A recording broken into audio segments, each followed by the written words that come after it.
Just like when we told you that Sherlock Holmes never said "elementary, my dear Watson," today we're gonna blow your minds by telling you that nowhere in the entirety of the original Star Trek were the words "beam me up, Scotty" ever uttered. They did come close several times, such as in the 1969 episode of the original series, The Savage Curtain, where Kirk says, "Scotty, beam us up, fast!" Likewise, in the 1968 episode, The Gamesters of Triskelion, Kirk simply says, "Beam us up." Kirk claimed closer still in the 1967 episode, This Side of Paradise, in which he says, "Beam me up." And finally, the closest Kirk ever came to saying the phrase was in Star Trek IV, The Journey Home, in which he says, "Scotty, beam me up."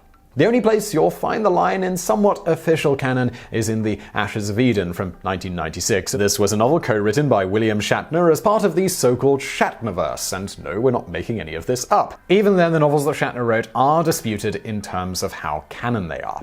In popular culture, of course, the line is universally and intrinsically linked with the show. So, how did this start? Well, nobody really knows. There is a theory that these types of TV and movie misquotations, of which there are many, are often remembered that way simply because they sound smoother than the actual quote. For example, "Beam me up, Scotty" flows better than "Beam us up, Mr. Scott." Factor this in with many years of proliferation, and eventually a misquotation can become so popular that William Shatner puts it into one of his novels. This might surprise you considering the quality of Mr. Shatner's hairline, but the original Star Trek series did not have a very big budget, which, if we're being honest, goes a long way towards explaining why everyone wore the exact same outfit all of the time. The budget was so low, in fact, that there was no room in it for showing a giant spaceship landing. Originally, they planned on having the whole Enterprise lands on various planets. After presumably double-checking Shatner's food budget, the crew realized they'd have to come up with a way of getting the cast onto an alien planet without breaking the bank, and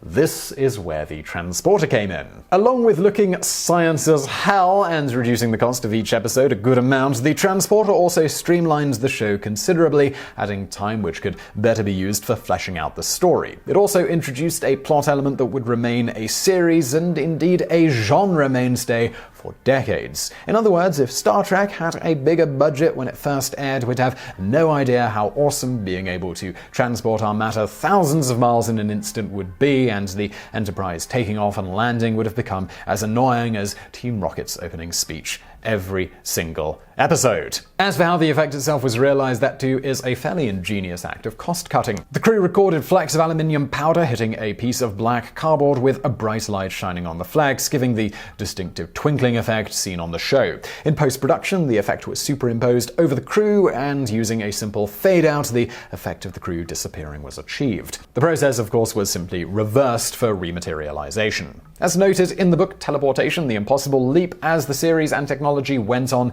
this homebrew effect was phased out. However, as a nod to the past, the twinkling effect was kept in with most transport technologies depicted in the various Star Trek shows. And now for a bonus fact. Funnily enough, Scotty, or more accurately, James Doohan, titled his autobiography "Beam Me Up, Scotty" after this common misquotation. So I really hope you found that video interesting. If you did, give us a thumbs up below and don't forget to subscribe. Brand new videos just like this every day of the week. And if you're looking for another show that I do every day of the week, you should definitely check out Top 10s. It's like this, just in a top 10 format. Find a link to that on the screen now as well as below this video. And as always, thank you for watching.